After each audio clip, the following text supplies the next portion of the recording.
Tense, दूसरा बोलेंगे present continuous tense या प्रेजेंट इम्परफेक्ट टेंस या प्रेजेंट प्रोग्रेसिव टेंस। याद रखेंगे। तीसरा को हम लोग बोलेंगे प्रेजेंट परफेक्ट टेंस। क्या बोलेंगे? और चौथा को क्या बोलेंगे? बहुत बढ़िया। तो आपको समझ में आ गया। बेसिकली ना दुइये को एहन है जिसका डबल डबल नाम है। एक वही ई वाला बीच में आ जाता है, तो इसका ना थोड़ा सा तीन को नाम है, याद रखिएगा। इसको बोल देते हैं present continuous tense, present imperfect tense और प्रेजेंट प्रोग्रेसिव टेंस। ठीक है, ये तीनों ना एक एक का नाम है जिसको आप बोलते हैं प्रेजेंट कंटिन्यूअस टेंस। ठीक है, यहाँ देखते हैं सिंपल प्रेजेंट टेंस का ही दूसरा नाम है प्रेजेंट इंडेफिनिट टेंस। तो जब भी आपसे कोई पूछता है कि how many kinds of present tense, then you can reply him, then you can ask him, sir, on which basis do you want to know? Because I have already studied there are two bases, which is known as on the basis of actionless and another is on the basis of actionful. On the basis of actionless we can mention here status, possession, possibility or compulsion, and in the other hand we can also mention here on the basis of actionful, which is known as the simple present tense, present continuous tense, present perfect tense और present perfect continuous tense. बात समझ में आ गया? तो चार ये action full पर और इधर का ये चार किस पर आ जाएगा? Action less. ठीक है, इसको लिखिए, फिर हम इस सबको बारी बारी।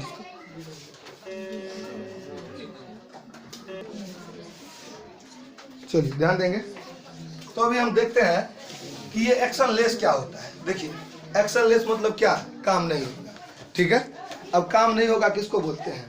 तो एक्शन लेस वो हुआ जो एक वाक्य आपके सामने रिप्रेजेंट किया जा रहा है जिसमें वर्ब का रूप तो आएगा। क्या क्या क्या आएगा? वर्ब का रूप तो आएगा, लेकिन उसमें काम नहीं पाया जाएगा। ठीक है, कहेंगे this sentence in which action is found. Action found होगा, एक्शन फाउंड नहीं होगा, उसमें क्या होगा? वर्ब का रूप पाया जाएगा। बोलेंगे this sentence in which the form of verb is found but action is not found, that is called actionless. समझ में आ गया? कहेंगे वह वाक्य जिसमें वर्ब का रूप तो पाया जाता हो लेकिन काम नहीं पाया जाता है, उसे क्या कहते हैं? एक्शनलेस। याद रखेंगे, उसमें वर्ब का रूप आएगा पर काम नहीं आएगा। देखते हैं कैसे वर्ब का रूप आता है।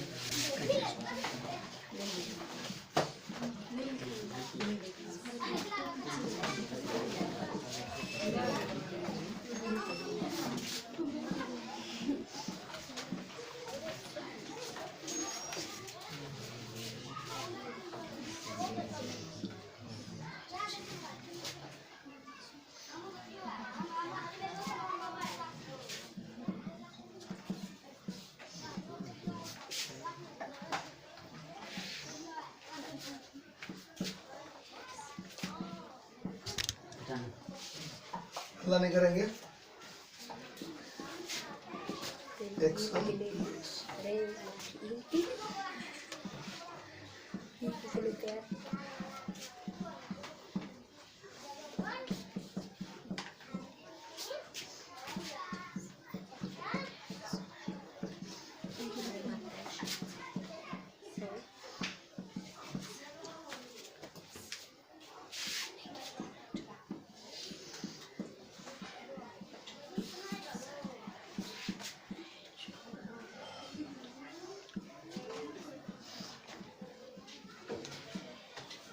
चलिए ध्यान देंगे।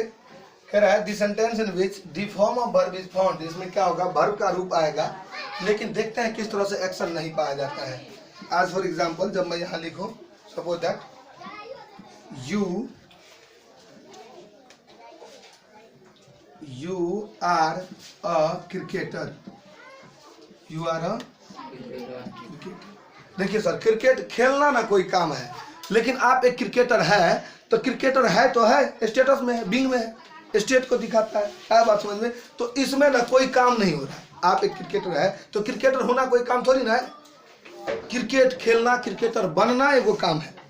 क्रिकेटर है, आप एक क्रिकेटर है, स्टेटस में है, स्थिति में है। बात समझ में आ रहा है? तो यहाँ पर आप देख सकते हैं कि ई जो आर आया है ये क्या है? The form of verb. इसमें क्या है? वर्ब का रूप तो आया है, लेकिन इसमें गौर से देखिएगा तो आपको एक्शन नहीं मिलेगा। देखिए तो इसमें कोई एक्शन है क्या, या तो इस क्रिकेटर से कोई एक्शन का पता चलता है क्या, नहीं, या फिर इस भर्व से किसी एक्शन का पता चलता है क्या, नहीं। तो भर्व का रूप पाया जाता है लेकिन इसमें एक्शन नहीं पाया जाएगा, उसे ही क्या बोलिएगा आप, एक्शन लेस। क्या बोलिएगा, एक्शन लेस। देखिए इसको,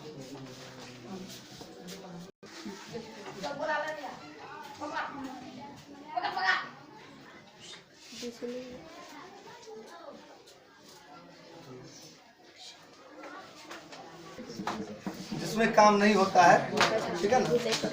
उसी एक्शन लेस में जो पहला वाला है स्टेटस, स्थिति, इसको देखते हैं, ठीक है, ध्यान देंगे। स्थिति वाला को देखिए किस तरह से सेंटेंस एक्शन लेस में स्टेटस को व्यक्त करता है। जैसे एज फॉर एग्जांपल, मैं अमीर हूं, सपोज दैट, और आप गरीब हैं, ठीक है, लेकिन एक्चुअली उल्टा हो गया ना। स्ट्रक्चर हो जाएगा सब्जेक्ट प्लस इज या एम या आर प्लस और सीधा ऑब्जेक्ट डाल दीजिए या कॉम्प्लीमेंट जो, ठीक है। इसके बाद कॉम्प्लीमेंट ही आएगा तो कॉम्प्लीमेंट ही डाल दीजिएगा। अब यहाँ ध्यान देना है कि आई के साथ आप इसका प्रयोग करेंगे एम का, ये एक्सेप्शन में आ जाएगा। अब यहाँ पर इस आई को भी आप सिंगुलर मान लीजिए, लेकिन सिंगुलर जब मानिएगा ना तो फिर ये बोलेगा कि इज क्यों नहीं लगाते हैं। तो आई के लिए ना एक अलग से हेल्पिंग वर्ब आता है जो एम है। फिर यहाँ देख लीजिएगा he, she, it and other singular. Singular जानते हैं क्या होता है सिंगुलर, अकेला जगह, सिंगुलर सब्जेक्ट, सिंगल व्यक्ति, सिंगल पर्सन थिंग से, ठीक है। तो वहाँ पे क्या लगा दीजिएगा, इज।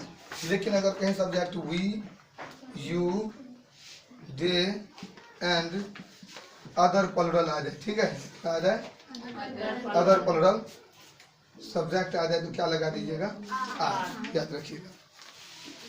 अब यहाँ पर सब कुछ है आपके सामने, इसको बनाइए, बड़ा ही आसान है। सबसे पहले ना सब्जेक्ट डाल दीजिए, और सब्जेक्ट क्या होता है, आई है यहाँ पर, और यहाँ पर सब्जेक्ट क्या है, यू। तो यू, दोनों जगह सब्जेक्ट डाल दिए। इज या एम या आर लगाना है अकॉर्डिंग टू द सब्जेक्ट। तो आप पहले सब्जेक्ट को देख के इस चीज से स्वस्थ हो जाइए कि सब्जेक्ट क्या है, सब्जेक्ट सिंगुलर है, प्लुरल है, क्या है। सब्जेक्ट आई है, एक्सेप्शन में आ गया ना, सीधा एम लगाना है। क्या हो जाएगा आई के साथ एम, और यहाँ पर यू के साथ क्या लगाइएगा, आर। कैसे लगाएंगे सर, हम यहाँ लिख भी रखे हैं कि we, you, they and other plural subject, दो या दो से अधिक पर्सन या क्या हो जाएगा, थिंग हो सकता है, उसके साथ अब क्या लगाइएगा, आर। और आगे देखते हैं ऑब्जेक्ट डालना है।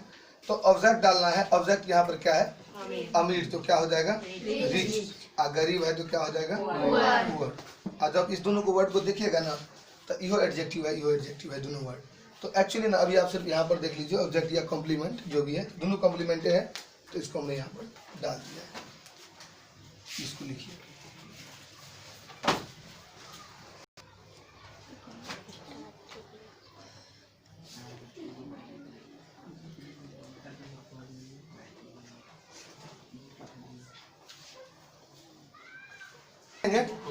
अभी जो बी है आपका एक्शन लेस में वो है पोसेशन वाला। पोसेशन मतलब क्या होता है, अधिकार। देखिए अधिकार कैसे व्यक्त करता है सेंटेंस, जैसे आप बोलते हैं मेरे पास एक कार है, मेरे पास एक, या फिर इसी सेंटेंस को ऐसे लिखा जाए, मुझे एक कार है। और इसी सेंटेंस को ऐसे लिख दें, मैं एक कार रखता हूँ। अब ध्यान देंगे इसको ना, अब यहाँ देखेंगे तो बहुत सारे बच्चे के मन में बात आएगा कि सर यहाँ मेरे है, मुझे है, मैं है। यहाँ तो ये पॉसेसिव फॉर्म में है, ऑब्जेक्टिव फॉर्म में है, सब्जेक्टिव फॉर्म में है, तो ऐसे कैसे लगाएंगे। तो ध्यान देंगे ये ना, चाहे पॉसेसिव फॉर्म हो, ऑब्जेक्टिव फॉर्म हो या फिर सब्जेक्टिव फॉर्म हो, ये ना अपना रूप में आता है। अभी जो आया है ना सेंटेंस में, ये तीनों का तीनों ना सब्जेक्टिव फॉर्म में आया है। किसके फॉर्म में आया है, तो सब्जेक्ट के रूप में आया है। तो सब्जेक्ट के रूप में आया है तो स्ट्रक्चर कह रहा है, सबसे पहले सब्जेक्ट डाल दीजिए, तो क्या हो जाएगा, आई। हैड या है में से क्या लग जाएगा, तो कह रहा है मेरे पास एक कार है, मुझे एक कार है और मैं एक कार रखता हूँ, यानी मेरे पास जो कार है उस पर मेरा अधिकार है। तीनों ही वाक्य को व्यक्त करने का एक ही तरीका है, उस पर वो क्या दिखाता है, पॉसेशन को दिखाता है, अधिकार को दिखाता है।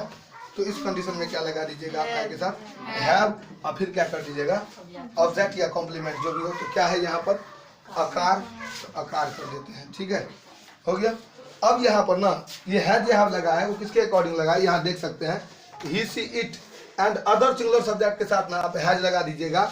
आई we you they and other plural subject के साथ क्या लग जाता है, हैव। याद रखिएगा जब भी singular subject he she it and other singular subject रहेगा, किसी एक प्राणी या वस्तु का नाम रहेगा तो क्या लगा दीजिएगा हैज। और अगर एक से अधिक प्लूरल हो जाए या आई बी यू दे में से आ जाए तो क्या लगा दीजिएगा हैव। इसके अकॉर्डिंग हमने इसको सोल्व किया। ये तीनों का तीनों अभी सब्जेक्टिव फॉर्म में है, कंफ्यूज मत होइए, ठीक है। इसका पॉसेसिव फॉर्म, ऑब्जेक्टिव फॉर्म कैसे आता है वो हम लोग देखेंगे, ये तो अभी स्टार्टिंग है। देखिए